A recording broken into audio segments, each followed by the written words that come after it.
Welcome, Whispering Bee family. Today, we dive into the story of Delilah, the daughter who carried responsibility in silence, while her brother Derek, the golden child, was given everything without question. When his reckless choices leave their parents with nothing, they turn to the one person they always overlooked. But this time, Delilah doesn't step in. This is a story about favoritism, hard truths, and the quiet power of finally choosing yourself. Have you ever been invisible in your own family? Not because you were difficult or distant, but because someone else shined so brightly that you became a shadow. This is the story of two siblings, Delilah and Derek Templeman, and how favoritism, entitlement, and years of being overlooked led to a reckoning that nobody saw coming. It is a story about learning when to say no, even to the people who raised you. Delilah Templeman had always been good at being invisible, not in the way that troubled kids disappear into their rooms, but in the quiet, dependable way that makes people forget you are even there. She was the one who remembered birthdays, sending cards 2 weeks early to make sure they arrived on time. She was the one who showed up early to help set up family gatherings, arriving with her arms full of groceries that nobody had asked her to bring, but everyone expected. She was the one who stayed late to clean up after everyone else had gone home, washing dishes until her hands were raw and wrapping leftovers in containers she would never get back. She was 28 years old, worked as a financial analyst at a mid-sized firm in Portland, and had built a stable, if unremarkable, life for herself. Her apartment was a modest one-bedroom in the suburbs, with beige walls and carpet that had seen better days, but it was hers. She had furnished it carefully over the years, hunting for deals at estate sales and thrift stores, finding beauty in simplicity. Her bedroom had a view of the parking lot, but if she leaned just right and looked past the dumpsters, she could see a sliver of Mount Hood on clear days. She drove a sensible Honda Civic that she had bought used with cash, a 2012 model in silver that got excellent gas mileage and had never given her a day of trouble. She had a retirement account that she contributed to every month without fail, 15% of her paycheck automatically transferred before she could even think about spending it. She had an emergency fund with 6 months of expenses, health insurance with a reasonable deductible, and a credit score that made bank tellers smile when they pulled up her account. Delilah was, in every sense of the word, responsible. She paid her bills on time, kept her promises, showed up when she said she would. She was the person you could count on, the one who never let you down, the steady heartbeat in the background of everyone's life. And because she was so steady, so reliable, so endlessly capable, people assumed she did not need anything in return. People assumed she was fine. People assumed that being dependable meant being invulnerable. They were wrong. Her older brother Derek, on the other hand, had always been a comet. He blazed bright and loud through every room he entered, leaving trails of excitement and chaos in his wake. At 32, Derek had the kind of charisma that made strangers want to buy him drinks and investors want to fund his dreams. He was tall, just over 6 feet, with their father's strong jawline and their mother's warm smile. And he had a laugh that could fill a room and make you forget whatever you had been worried about 30 seconds ago. Derek wore expensive suits that he bought on credit, drove cars he leased instead of owned, and lived in apartments with views that cost more per month than Delilah made in 3. He had a way of making you feel like you were part of something important just by standing next to him, like his dreams were big enough for everyone to share in. He talked about disrupting industries and changing paradigms and creating value in ways that made investor presentations sound like poetry. Derek had ideas, big ideas, world-changing ideas, or at least that is what he told everyone. He could pitch anything to anyone, his eyes bright with enthusiasm, his hands gesturing wildly as he painted pictures of futures that seemed inevitable when he described them. He made you believe. That was his gift. He made you believe that this time would be different, that this idea was the one, that success was just around the corner if you could just hold on a little longer and invest a little more. The problem was that Derek's ideas never quite worked out. There was the artisanal coffee subscription service that was going to revolutionize the way people experienced specialty beans. He had spent 6 months developing relationships with small roasters in Ethiopia and Colombia, creating a website with beautiful photography, designing packaging that looked like it belonged in a museum. But the margins were too thin, the shipping costs too high, and the market too saturated. The business folded after 6 months, leaving behind a garage full of unsold inventory and a pile of debt. Then there was the app that was supposed to revolutionize the way people found parking spaces in crowded cities. It used real-time data and predictive algorithms and machine learning, or at least that is what the pitch deck said. Derek had raised $50,000 from friends and family, hired 2 developers fresh out of college, and rented a small office in a co-working space downtown. The app never made it past the beta testing phase. The developers quit after not being paid for 2 months, and the office lease was broken with 3 months of penalties. After that came the eco-friendly clothing line made from recycled ocean plastics. Derek had been so passionate about this one, talking about sustainability and corporate responsibility, and making a difference in the world. He had traveled to Thailand to tour manufacturing facilities, created prototypes that actually looked good, lined up meetings with boutique retailers who seemed genuinely interested. The company produced exactly 150 t-shirts before the manufacturer went bankrupt, taking Derek's deposit with them. Each failure was spectacular in its own way, and each time Derek would dust himself off, flash that million-dollar smile, and announce his next venture with even more enthusiasm than the last. He never seemed discouraged. He never seemed to learn. He just kept spinning new dreams, new visions, new reasons why this time would be different. And each time, their parents, Richard and Susan Templeman, would open their wallets a little wider. Delilah had watched this pattern repeat itself for over a decade. She had watched her parents drain their savings account, then dip into their retirement fund, then take out a second mortgage on the house they had owned outright since 2005. She had tried, gently at first, and then more forcefully, to talk to them about it. But her concerns were always brushed aside with the same reassurances. "Derek just needs one good break," her mother would say, her hands wrapped around a cup of tea, her eyes soft with maternal devotion. "You don't understand entrepreneurship, Delilah," her father would add, not unkindly but with the sort of dismissive tone that made it clear the conversation was over.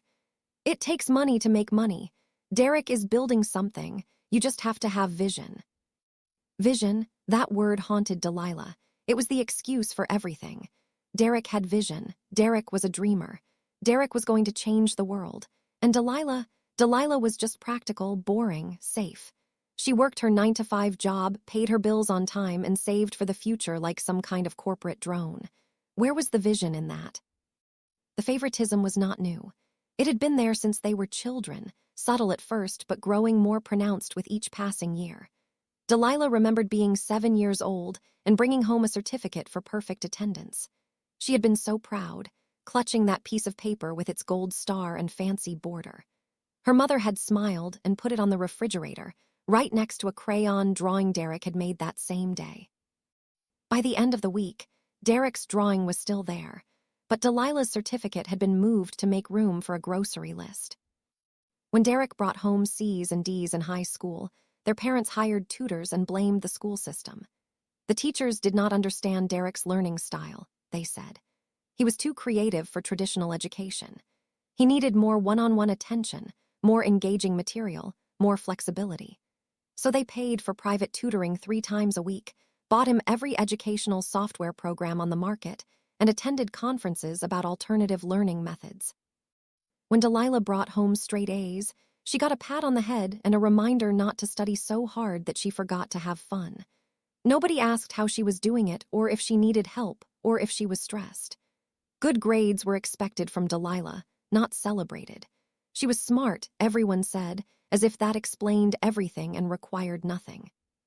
When Derek wrecked the family car at 17, driving too fast on a rainy night with friends in the backseat who were all drunk on beer stolen from someone's older brother, their father had been furious for exactly 3 days. Then he bought Derek a new car, a used Toyota Camry that was nicer than the one that had been totaled. The accident was a learning experience, their parents said. Derek needed to be able to get to school and work. He had learned his lesson. When Delilah asked to borrow the car at 16 to drive to a debate competition 2 hours away, a competition she had qualified for after months of preparation. She was told that it was too far and too risky. What if something happened? What if there was traffic or bad weather or car trouble? Maybe her debate coach could give her a ride. Maybe she could find another team member to carpool with. Maybe this competition was not as important as she thought it was. Delilah ended up not going. Her coach could not take her, and none of her teammates lived close enough to make the detour worthwhile. She watched from home as her team competed without her, placing third in a tournament they might have won with her there. Her parents never knew what it cost her. They never thought to ask. But the real divide showed itself when Derek got married. His wife, Vanessa, was a real estate agent with big hair, bigger ambitions, and a family that owned half the commercial properties in downtown Seattle. She was beautiful in a polished, intimidating way, with perfect teeth and designer handbags, and an Instagram following in the tens of thousands. She spoke in the language of metrics and market positioning, and she treated every conversation like a networking opportunity. The wedding was a lavish affair at a vineyard in Napa Valley, with 200 guests, a live band flown in from Los Angeles, and a 7-tier cake that looked like a work of art and cost more than Delilah's first car. The invitations were letterpress on handmade paper, delivered in boxes with custom wax seals. The flowers alone had cost $15,000, enormous arrangements of peonies and garden roses in shades of blush and cream that perfumed the entire venue. Richard and Susan had contributed $30,000 to the event, despite the fact that Vanessa's family was far wealthier and could have easily covered the entire cost. But they had insisted, mortgaging their pride and their savings account to make sure their son's wedding was everything it should be. They wanted to contribute. They wanted to show the Prescotts that they were equals, that they belonged in this world of country clubs and charity galas and weekend homes in wine country. Delilah had been a bridesmaid, squeezed into a dress that Vanessa had chosen, a pale pink thing that washed out her complexion and cost $400. She had stood in a row with Vanessa's sorority sisters and high school friends, all of them tall and blonde and effortlessly coordinated, and smiled for photos that would be featured in a spread in a local wedding magazine.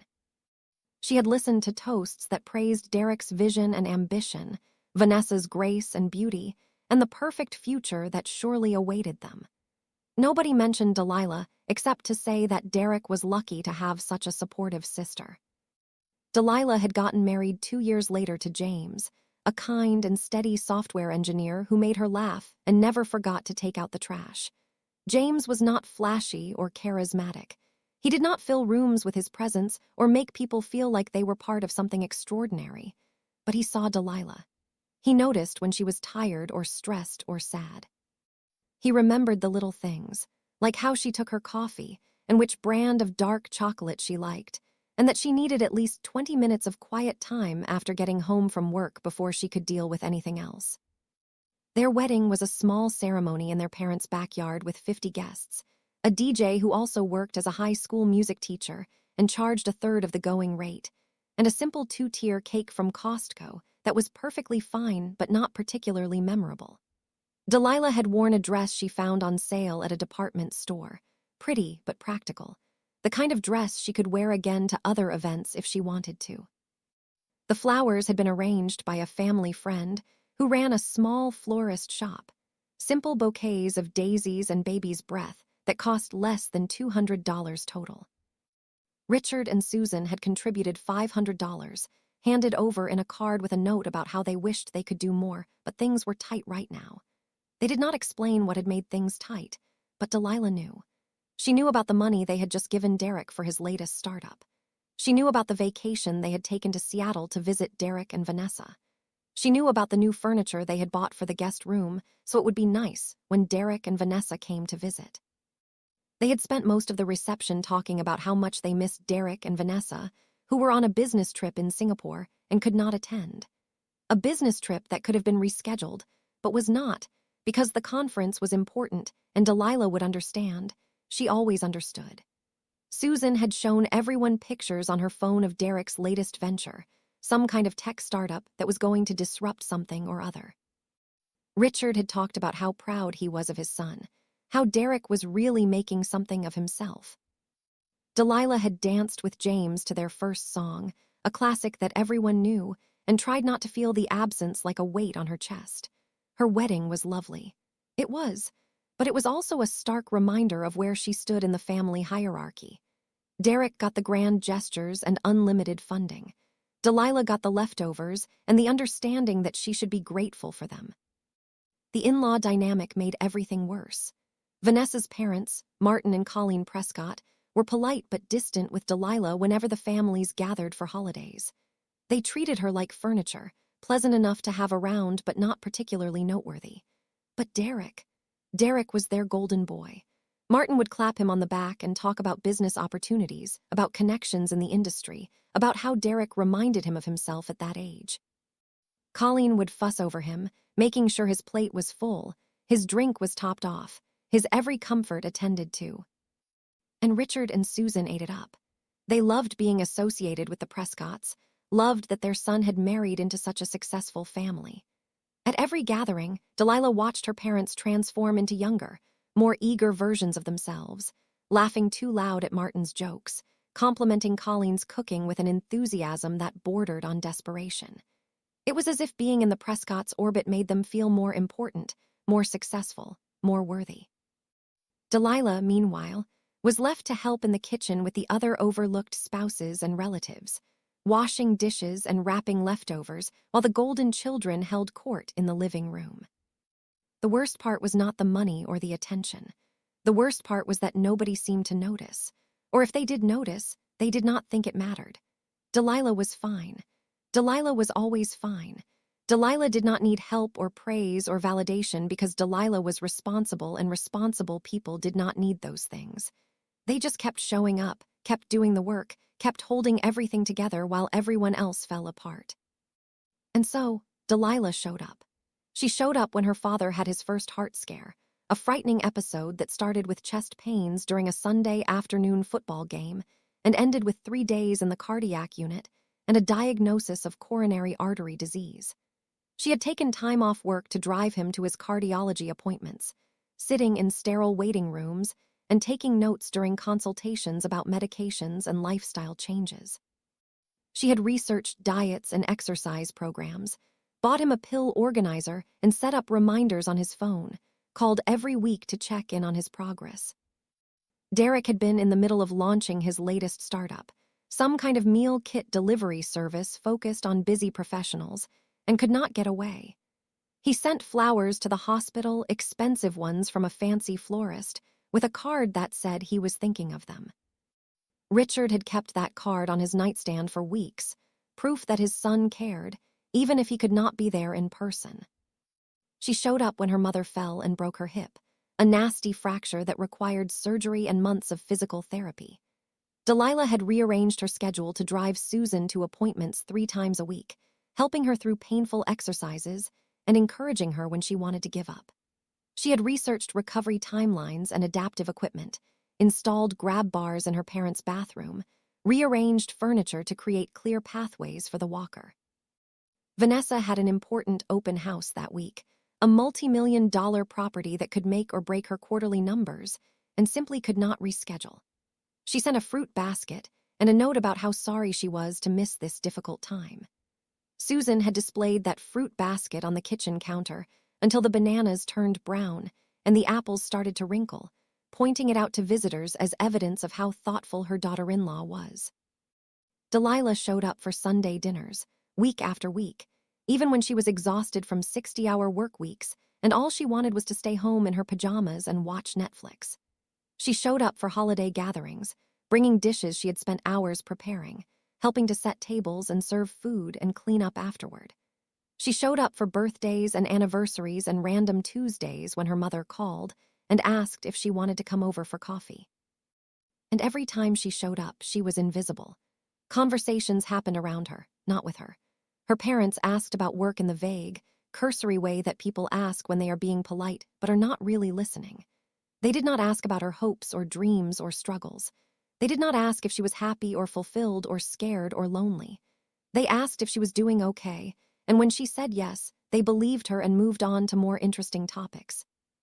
Like Derek's latest venture, like Vanessa's newest listing, Like the vacation they were planning to take to visit Derek and Vanessa in Seattle. Like the opportunities Derek had mentioned, the connections he was making, the future he was building. Delilah was the backdrop to their real life, the supporting character in someone else's story. She was there when they needed her, invisible when they did not. James would ask her sometimes, after particularly difficult visits, why she kept putting herself through it. They would be driving home in the dark, the heater humming softly, and he would reach over and take her hand. "You don't owe them this," he would say gently. "You don't have to keep showing up when they don't see you." But Delilah could not explain it, not in a way that made sense. She kept showing up because that was what you did for family. Because maybe, someday, they would notice. Because if she stopped, who would be there when they really needed someone? The breaking point came on a rainy Tuesday in October. One of those gray Portland days where the sky presses down like a weight, and the rain falls in a steady drizzle that soaks through everything. Delilah was at work, sitting in her cubicle on the third floor of a nondescript office building, staring at a spreadsheet that was starting to blur together. She had been working on a budget analysis for a client, numbers and projections and forecasts that should have been straightforward, but kept not adding up the way they were supposed to. She had been at it for 3 hours, her eyes burning from the blue light of her computer screen, her shoulders tight with tension. When her phone rang, she almost did not answer. It was 2 in the afternoon, the middle of her workday, and the caller ID said Mom. Susan Templeman did not call during work hours unless something was wrong. Delilah felt her stomach drop in that familiar way it did when she knew she was about to have a conversation she did not want to have. "Delilah, honey, I need to talk to you about something important." Her mother's voice was bright, artificially cheerful in the way it got when she was nervous about something. Delilah closed her eyes and took a breath, steadying herself. "Is Dad okay? Are you okay?" "We are fine, sweetheart. It is about Derek." Of course it was. Of course it was about Derek. It was always about Derek. Delilah felt something heavy settle in her chest, a familiar weight of resignation and frustration. "What happened?" she asked, keeping her voice neutral. "Well, he has this amazing new opportunity. It is a cryptocurrency platform, very cutting edge, very exciting. He has been researching it for months, really doing his homework this time. The potential returns are incredible, Delilah, like life-changing. But he needs investors to get it off the ground, and the banks are being difficult about the loan because of his previous businesses." Delilah felt her jaw tighten. Previous businesses. That was how they talked about Derek's failures now, as if they were just unfortunate circumstances rather than a pattern of reckless decisions and poor planning. "What does this have to do with me?" Delilah asked, though she already knew the answer. "Your father and I were thinking we could take out a line of credit on the house. You know, to help Derek get this off the ground. But we wanted to run it by you first, to get your opinion." There it was. They wanted her opinion, but only so they could dismiss it when she disagreed. They wanted her blessing for a decision they had already made. "Mom, how much equity do you have left in the house?" There was a pause long enough that Delilah knew the answer was not good. "Not much," Susan admitted. "But this is different, Delilah. Derek has really done his homework this time. He has a whole business plan, projections, partnerships lined up. This is not like the coffee thing or the parking app. This is real. This is going to work." "You have said that about every single one of his ideas." "This is different." Susan's voice had taken on a pleading quality that made Delilah's throat tight. "Please, just meet with him. Listen to his pitch. Look at his numbers. I know you have been skeptical in the past, but this time he has really thought it through. He has consultants, experts who have looked at it. This is the one, honey. I can feel it." Delilah sat in her gray cubicle, surrounded by beige walls and fluorescent lights, and felt something inside her crack. She had heard this before. She had heard it with the coffee business, with the parking app, with the clothing line, with every failed venture that had come before. And every time, she had smiled and nodded and told herself that maybe her parents were right, maybe she was being too negative, maybe she should have more faith. But she was done having faith in Derek's dreams when they were funded by her parents' future. "Mom's no." Another pause, this one shocked. "No." No, I am not going to tell you that it is a good idea to take out a line of credit on your house for another one of Derek's startups. You are already in debt. You have already given him everything. When is it going to be enough? Delilah, that is not fair. Susan's voice had gone cold in that way it did when she was hurt and trying to hide it. We are his parents. We are supposed to support him. That is what parents do. What about supporting yourselves? What about your retirement? What happens when you run out of money and Derek's cryptocurrency thing falls apart like everything else? You are being very negative right now, very pessimistic. I thought you would be happy that we are including you in this decision. I thought you would want to support your brother. You are not including me, Delilah said, and she could hear her own voice rising, could feel years of frustration bubbling up. You are asking me to validate something you have already decided to do.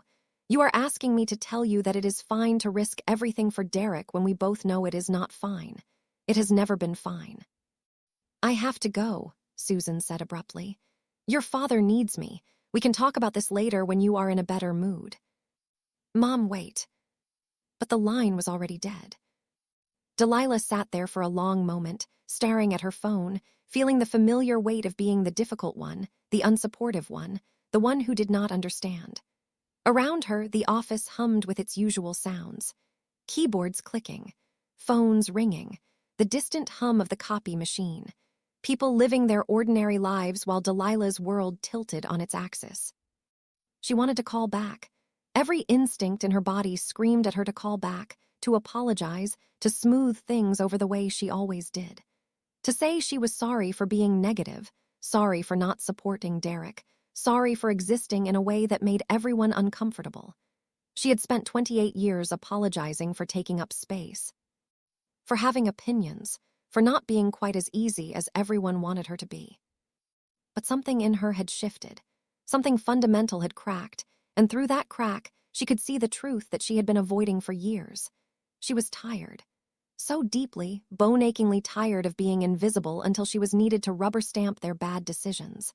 Tired of being the responsible one who never got credit for being responsible. Tired of watching her brother fail upward while she succeeded into obscurity. She looked at the spreadsheet on her screen, at the neat rows of numbers and formulas that made sense, that added up correctly, that told a story you could rely on.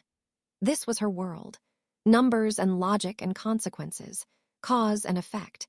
If you spent more than you earned, you went into debt. If you kept making the same mistakes, you kept getting the same results. If you enabled someone's irresponsibility, you were part of the problem. Her parents did not live in that world. They lived in a world of hope and potential, and next time will be different. They lived in a world where Derek's charm could overcome his track record, where vision mattered more than execution, where wanting something badly enough could make it real. And maybe that world was a nicer place to live. Maybe it felt better to believe, to hope, to keep giving chances. But it was not sustainable, and Delilah was done pretending that it was. She did not call back. 2 weeks later, her father called. Richard Templeman was not a man who talked about feelings or apologized easily, so when he asked Delilah to come over for dinner, just the three of them, she knew something was wrong.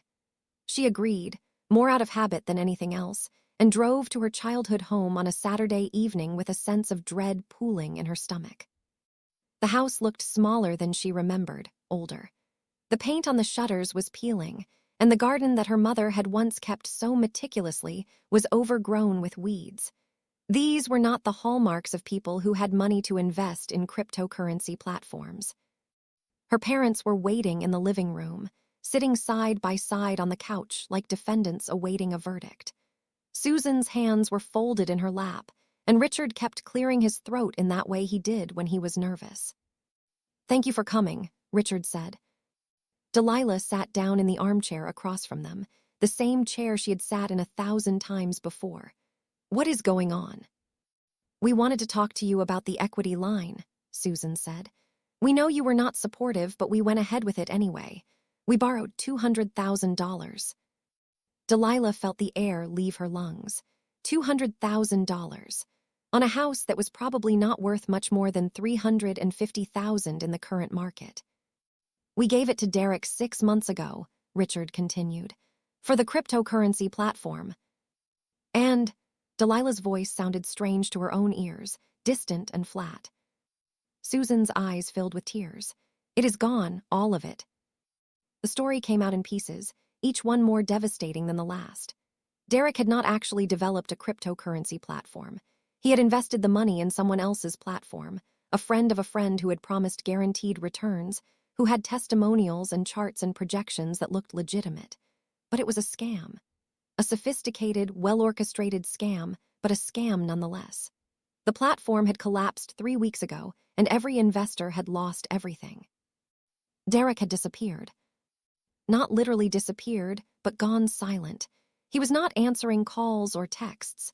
Vanessa had changed her number.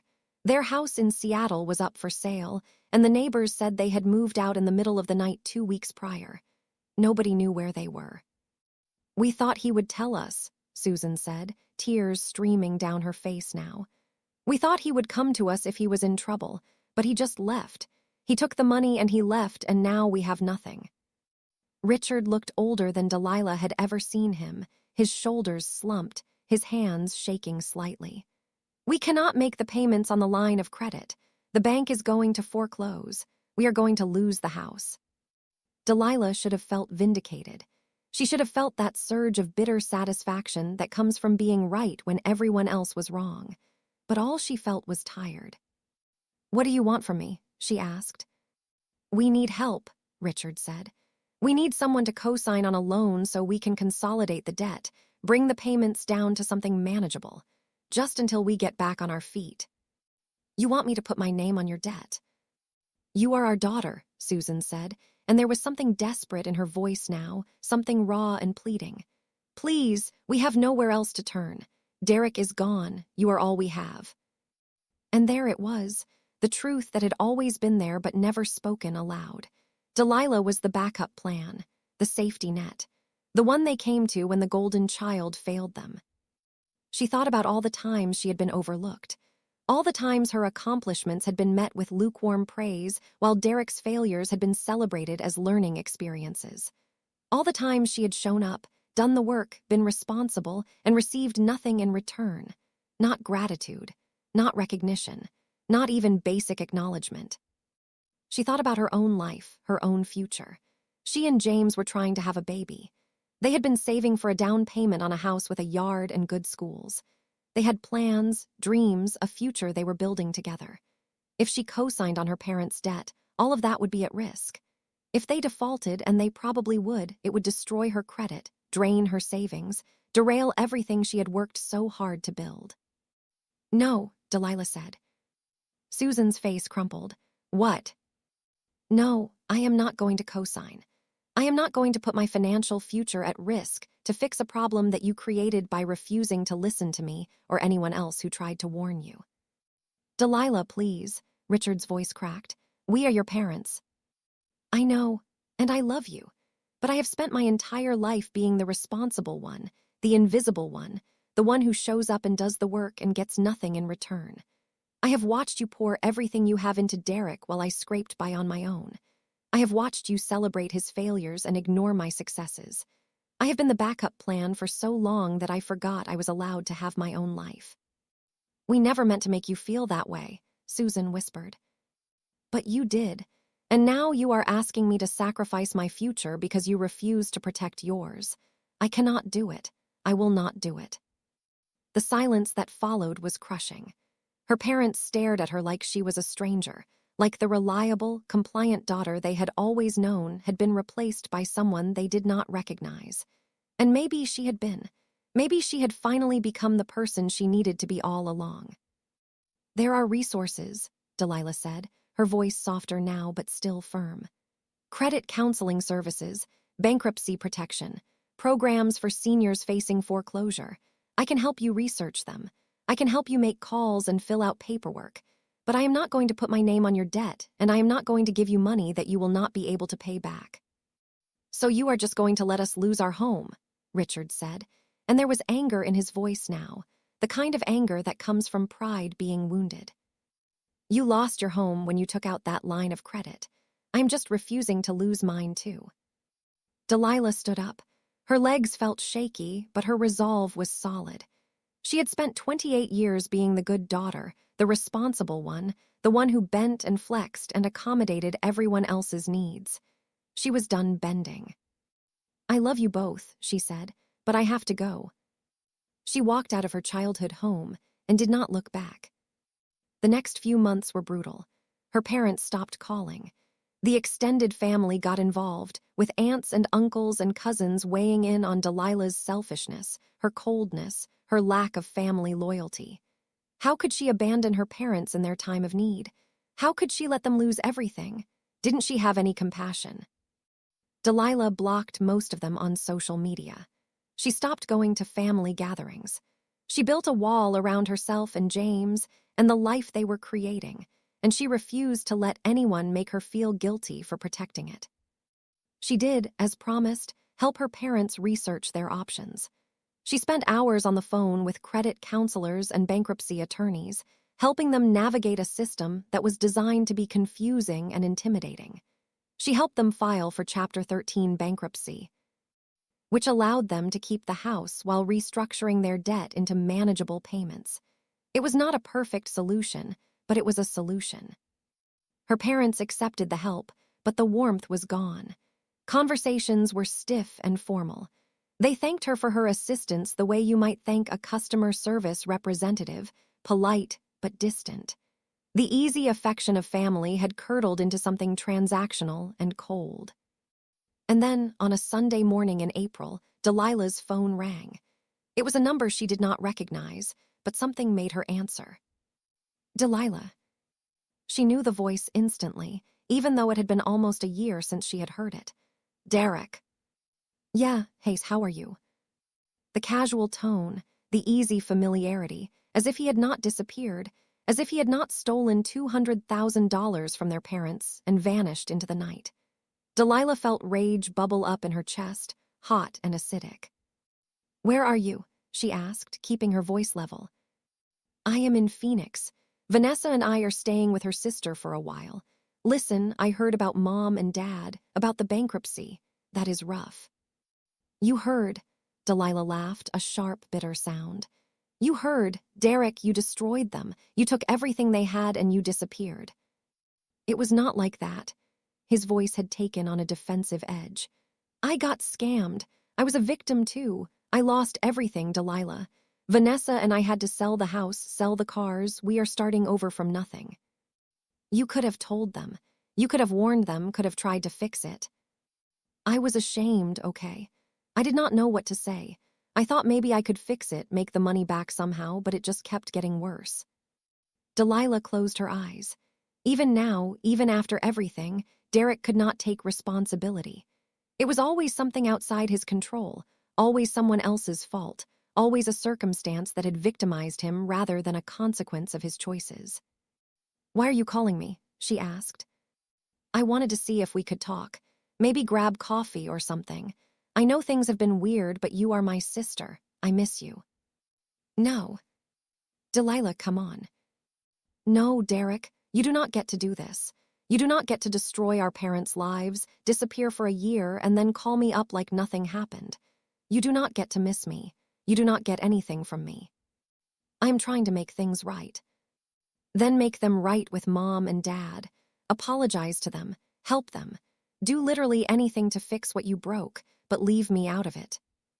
She hung up before he could respond. 2 years passed. Delilah and James bought their house, a charming 3-bedroom bungalow with a yard and a swing set, because by then they had a daughter, a bright-eyed little girl named Sophie who had James's smile and Delilah's stubborn determination. Life was full and busy and good. Her relationship with her parents had thawed somewhat, though it would never be what it once was. They saw each other for major holidays, exchanged polite updates about their lives, and carefully avoided any mention of Derek or the money or the years of favoritism that had led to it all. It was not forgiveness, exactly, but it was a kind of peace. And then, one evening in late September, Richard and Susan showed up at Delilah's door unannounced. They looked older, worn down by years of stress and regret, but there was something different in their faces now. Something that looked almost like humility. "Can we come in?" Richard asked. Delilah let them in, her guard up, her boundaries firmly in place. They sat in her living room, perched awkwardly on the edge of the couch while Sophie played with her blocks in the corner, babbling to herself in the nonsensical language of toddlers. "We wanted to talk to you," Susan said. "To really talk, not just exchange pleasantries." "Okay," Delilah said cautiously. Richard cleared his throat. "We have been doing some therapy, marriage counseling, but also individual sessions. Our therapist suggested we needed to make amends with the people we had hurt, and we realized that you were at the top of that list." "We were terrible parents to you," Susan said, and her voice broke. "Not all the time, not in the big, obvious ways, but in all the small, constant ways that matter. We made you feel invisible. We took you for granted. We poured everything into Derek because he demanded it, and we ignored you because you did not. And that was wrong. That was so deeply, unforgivably wrong." Delilah felt tears prick her eyes, but she held them back. She had cried enough over this. "We do not expect you to forgive us," Richard continued. "We do not expect anything from you. We just wanted you to know that we see it now. We see what we did, and we are sorry." "We are so proud of you," Susan added. "Of the life you have built, the person you have become. You did that without us, in spite of us, and you deserved so much better." Delilah looked at her parents, really looked at them, and saw two people who had made terrible choices and were finally taking responsibility for them. It was not enough to erase the past. It would never be enough, but it was something. "Thank you for saying that," Delilah said quietly. "It means more than you know." They talked for a long time that evening, really talked, in a way they never had before. Her parents asked about her life, her work, her dreams for Sophie. They listened when she spoke, really listened, without comparing her to Derek or dismissing her feelings or changing the subject. It was awkward and painful and necessary. As they were leaving, Susan turned back at the door. "Derek called us last week. He wants to come back to reconnect. He says he has changed." Delilah felt her stomach clench. "What did you tell him?" "We told him that we love him, but that we cannot support him anymore. Not financially, not emotionally, not in the way we used to. We told him he needs to get help, real help, and that when he does, we can talk about rebuilding our relationship. But we are done enabling him." Richard nodded. "We told him that if he wants to be part of this family again, he needs to start by making amends to you. Because you were right about everything, and we should have listened." Delilah did not know what to say to that. She had waited so long to hear those words that now, finally hearing them, they felt almost surreal. "One more thing," Susan said. "We started a college fund for Sophie. It is not much, just a small amount every month, but we wanted to do something for our granddaughter. And for you, to show that we are trying to do better." After they left, Delilah stood in the doorway for a long time, watching their car disappear down the street. James came up behind her and wrapped his arms around her waist, resting his chin on her shoulder. "How do you feel?" he asked. "I do not know," Delilah said honestly. "Relieved maybe, sad, hopeful, all of it at once." "They are trying." "They are, finally." Sophie toddled over, holding up her favorite stuffed bee for Delilah to see, and Delilah scooped her up, breathing in the sweet, clean scent of her daughter's hair. This was what mattered now. This life she had built, this family she had chosen, this future she was creating on her own terms. She had spent so many years being invisible, waiting to be seen. But she did not need their validation anymore. She had found her own worth, built her own life, drawn her own boundaries. She had learned the hardest lesson of all, that you cannot save people who do not want to be saved, and you cannot set yourself on fire to keep others warm. Derek never called her. She heard through the family grapevine that he was in therapy too, working through his issues, trying to rebuild his life. She hoped it was true. She hoped he found whatever he was looking for. But she did not reach out, and she did not wait for him to reach out to her. That chapter of her life was closed.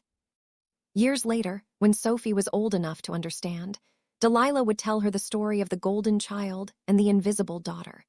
She would tell her about the importance of boundaries, about the difference between love and enabling, about how being responsible is a strength and not a weakness. She would tell her that family is important, but so is self-respect, and that sometimes the most loving thing you can do is say no. And Sophie would listen, her bright eyes full of understanding, and she would know that her mother was a woman who had learned to stand up for herself, who had learned to be seen, who had learned that being invisible was a choice, not a fate. Delilah had chosen differently, and in choosing herself, she had finally found her voice. The whispers of obligation and guilt had once controlled her life, dictating every decision, every sacrifice. But she had learned to listen to a different whisper. The quiet voice inside that said you matter too. Your dreams matter too. Your life matters too. And in learning to hear that whisper, Delilah had learned to live. On a warm evening in June, 5 years after that first terrible conversation where she had said no, Delilah sat in her backyard watching Sophie chase fireflies through the grass. James was grilling burgers, and soft music drifted from the speaker on the porch. Her parents were there too, sitting in lawn chairs and laughing at Sophie's antics, more present and engaged than they had been in years. It was not perfect. The scars of the past were still there, visible if you looked closely. But it was real. It was honest. It was a family that had broken and was slowly, carefully learning how to be whole again. Derek was not there. Maybe he would be, someday, when he had done the work and made the amends and proven that he had truly changed. Or maybe he would not. Either way, it was not Delilah's responsibility to fix him, or save him, or enable him. She had finally learned that she was not the backup plan, the safety net, the invisible daughter who existed only to clean up everyone else's messes. She was Delilah Templeman, a woman with her own life, her own dreams, her own boundaries, and her own worth. And she was learning, slowly but surely, that being seen was not something you waited for. It was something you claimed for yourself. As the fireflies blinked in the gathering dusk and her daughter's laughter rang out like music, Delilah felt something she had not felt in a very long time. Peace. Not the fragile, anxious peace of someone waiting for the other shoe to drop, but the deep, solid peace of someone who knew her own value and refused to compromise it for anyone. She had been invisible for so long, but now, finally, she could see herself clearly, and that made all the difference. The golden child had fallen, as golden children so often do when they are never allowed to fail, never forced to face consequences, never taught that the world does not owe them anything.